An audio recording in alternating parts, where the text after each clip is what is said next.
It's all one, including, most importantly, moral knowledge. Morality is like that maths.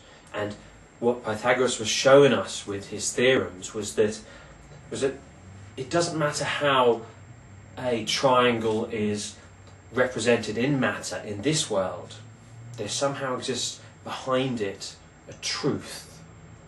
And more than that, what he seems to be saying is that, in fact, any manifestation of triangles or circles or whatever it might be in this world is somehow imperfect. And you'll know this. If you go to draw a triangle on a piece of paper, try and draw a perfect right-angle triangle, you'll get it close, but you won't ever actually be 100% of a right-angle triangle. If you were to magnify it enough, you would see there wasn't a perfect right angle.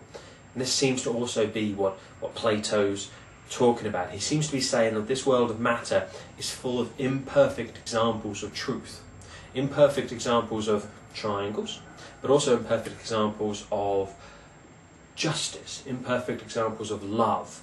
You know, we can look back and we can say, well, I thought I loved that person, and there were parts that felt it was close to love, but in fact, on retrospect, I didn't fully love that person.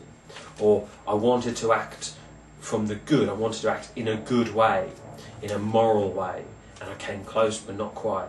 And justice, you know, this court case, this act was close to just, but it wasn't quite just, or indeed it was very far from justice.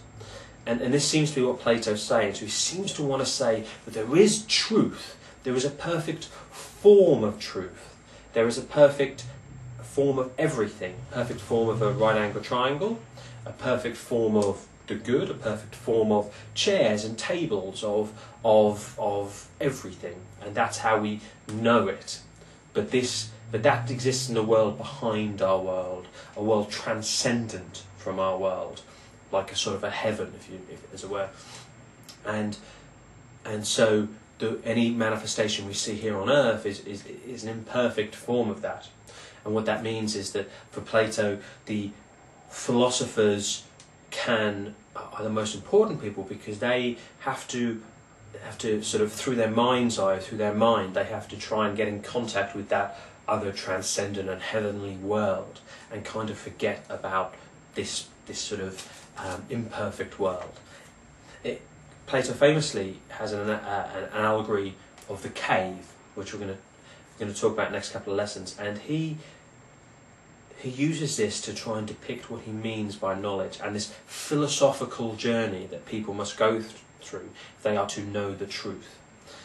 And this is very important, and he compares what we see in this world, in this tangible world of matter, to equivalent to looking at shadows, or one might think of it as looking in a mirror. Especially one of those circus mirrors you get, that's all sort of, curved, where you get an imperfect representation of what is actually being reflected, or a pool of water that's slightly rippling.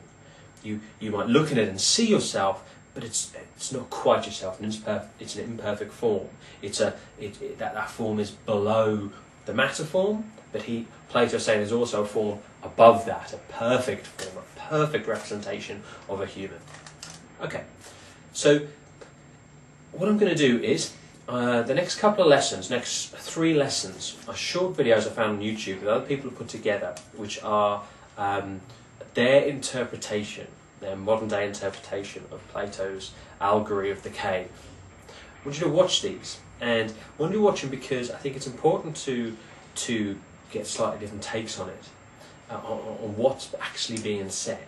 And all the time I want you to think about how this story of a man emerging from a cave of only seeing shadows into a light of seeing real things, how that informs Plato's view of the philosopher, and how the philosopher can rise above this tangible world into an abstract world of metaphysical truth, and tackle it, think about it, challenge it. Have a look at the next few lessons, and then we'll come back and we'll speak again. Good luck.